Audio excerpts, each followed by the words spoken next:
Au terme de 3 jours de travaux, la 5e édition de la table ronde sur l'efficacité des politiques publiques a produit un diagnostic sans concession et des recommandations exigeantes. La présente feuille de route traduit ces recommandations en engagements concrets. Les États, les gouvernements et les organisations régionales sont invités à accompagner cette dynamique. Alors, 6 messages fondamentaux ont émergé de nos échanges. Ils s'organisent autour de 3 constats. Donc, premièrement, un problème de circulation. Les données existent, mais ne circulent pas. Les informations commerciales captées par les acteurs privés ne remontent pas au ministère.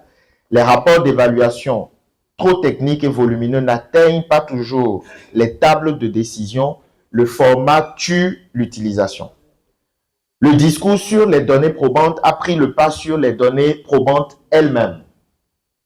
La rhétorique de l'evidence-based policy masque trop souvent l'absence de rigueur. Entre la donnée produite et la décision prise, il manque un chaînon critique, des professionnels capables de traduire les résultats en messages exploitables. Ensuite, un problème de capacité. Les systèmes d'évaluation sont fragiles. Sur 5 États évalués dans le cadre du suivi de la ZLECAf, seul le Rwanda atteint un score modéré.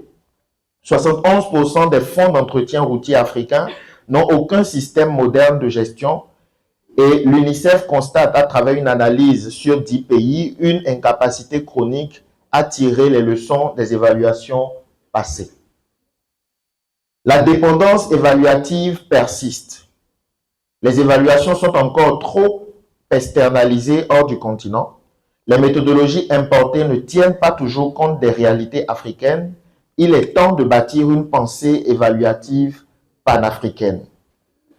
La formation ne produit pas assez de praticiens. Trop de formation reste encore théorique. Le renforcement des capacités doit intégrer dès lors la pratique, la certification et l'apprentissage en situation réelle.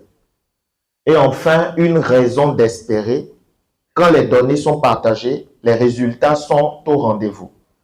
Cela est illustré par les expériences qui ont été partagées hier, notamment le projet PU-IRED qui a permis l'accès à l'électricité pour plus de 4 millions de personnes, le mécanisme de sentinelle de l'OIM qui a résolu 67% des conflits avant escalade. Ce qui manque n'est donc pas la preuve que cela fonctionne, c'est la volonté de généraliser ce qui fonctionne. Et c'est ce 6e message qui fonde notre conviction collective. Le changement est possible et il est à notre portée. Alors, 7 axes de recommandations stratégiques émergent de la table ronde. C'est premièrement repositionner l'évaluation comme un impératif de gouvernance. Ensuite, construire des infrastructures de données partagées. Combler le fossé entre production scientifique et décision politique. Investir massivement dans les capacités évaluatives africaines. Construire la souveraineté évaluative africaine. 6e, faire de l'évaluation un levier de légitimité démocratique. Et enfin, mobiliser le numérique et les jeunes au service de l'évaluation. De ces 7 recommandations émergent 15 engagements formulés en termes de résultats visés. Les acteurs et organisations ici représentés seront invités à déterminer et à se positionner sur celles auxquelles ils souhaitent contribuer. Les catégories d'acteurs concernés par chaque engagement sont précisées dans le document finalisé qui sera partagé. Alors, je vais énoncer très rapidement ces quelques engagements. Alors, pour ce qui concerne la première ambition, ancrer l'évaluation dans les pratiques institutionnelles, c'est un état des lieux partagé des capacités évaluatives des principales institutions régionales et disponibles, assorti de recommandations opérationnelles permettant à chaque institution de prioriser ses efforts. C'est aussi un cycle régional de sessions exécutives courtes et opérationnelles permettant au cadre dirigeant de s'approprier l'évaluation comme un instrument de pilotage stratégique.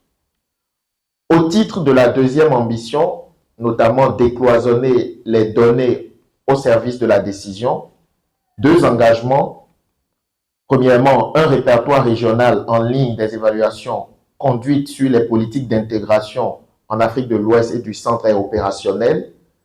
Tout acteur pourra savoir ce qui a été évalué ou par qui et avec quels résultats. Et le deuxième engagement à ce niveau, c'est un cadre commun minimal de données et d'indicateurs pour les évaluations de projets régionaux est adopté par les partenaires. Les résultats deviennent comparables d'une évaluation à l'autre, d'un pays à l'autre.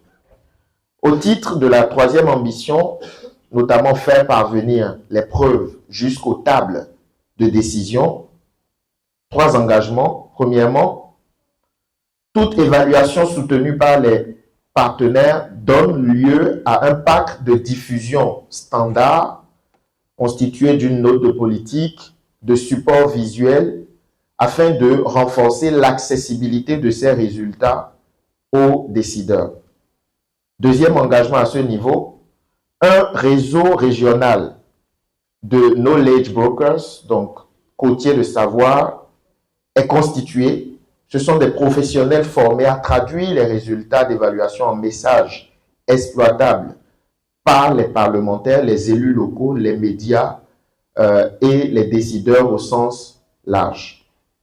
Troisième engagement, enfin, un périodique multilingue est lancé, diffusant en format court des enseignements issus des évaluations pertinentes pour l'intégration régionale. Quatrième ambition, former des évaluateurs par la pratique. Trois engagements à ce niveau. Donc, un programme de certification professionnelle combinant formation théorique, immersion sur des missions réelles, mentorat et apprentissage est proposé. Un mécanisme d'immersion professionnelle est opérationnel permettant aux évaluateurs africains d'intégrer des équipes d'évaluateurs pour des projets régionaux. L'objectif étant de constituer un vivier de compétences formées en situation réelle sur ces questions. Et enfin, l'intégration de décideurs, de commanditaires dans des cursus de formation adaptés à leur rôle, car une évaluation ne sera jamais utile si celle-ci ne produit pas la décision. Cinquième ambition, qui concerne la construction d'une pensée évaluative africaine, panafricaine, alors donc on me souffle panafricaine, ce serait de mettre en place au moins 2 espaces transfrontaliers pilotes qui fonctionnent comme des laboratoires d'évaluation de l'intégration.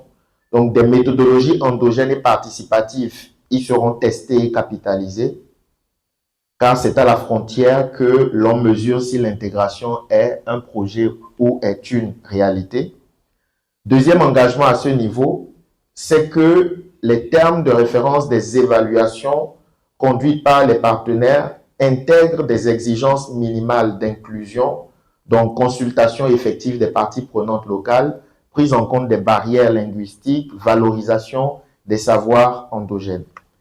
Sixième ambition qui consacre l'ouverture des résultats d'évaluation au débat public.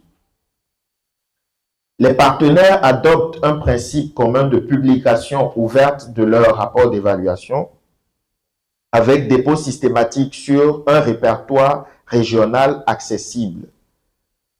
Deuxième engagement à ce niveau, un programme de sensibilisation des journalistes aux données probantes est opérationnel afin que le traitement médiatique des politiques publiques gagne en rigueur et contribue à un débat public éclairé.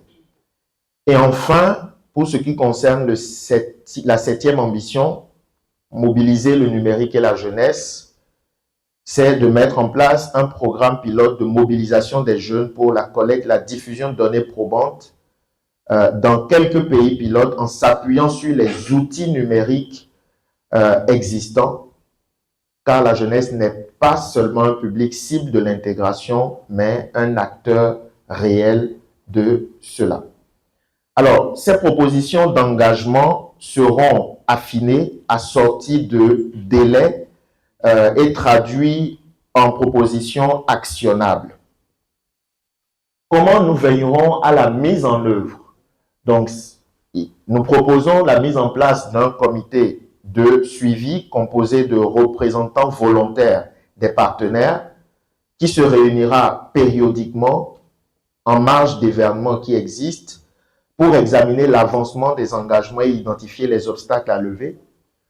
Nous proposons la mise en place d'un tableau de bord annuel pour documenter chaque année les progrès et les obstacles à la réalisation de ces engagements.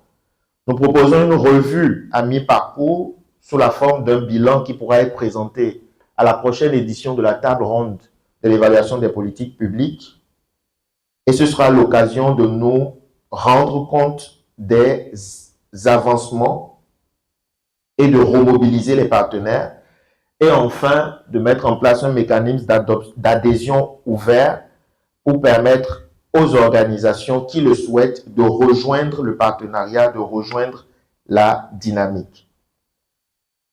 Mesdames, Messieurs, le message de cette table ronde tient en une phrase: l'Afrique ne manque pas de politique d'intégration, elle manque de preuves sur ce qui fonctionne, de systèmes pour les produire et de mécanismes pour les transformer en décisions. Ces 15 engagements ne requièrent pas de réforme législative ni de budget considérable. Ils requièrent de la volonté technique, de la coordination et la conviction partagée que l'évaluation n'est pas un luxe.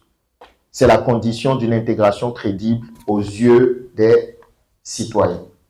Voici ainsi présentée sommairement la feuille de route de la table ronde sur l'efficacité des politiques publiques.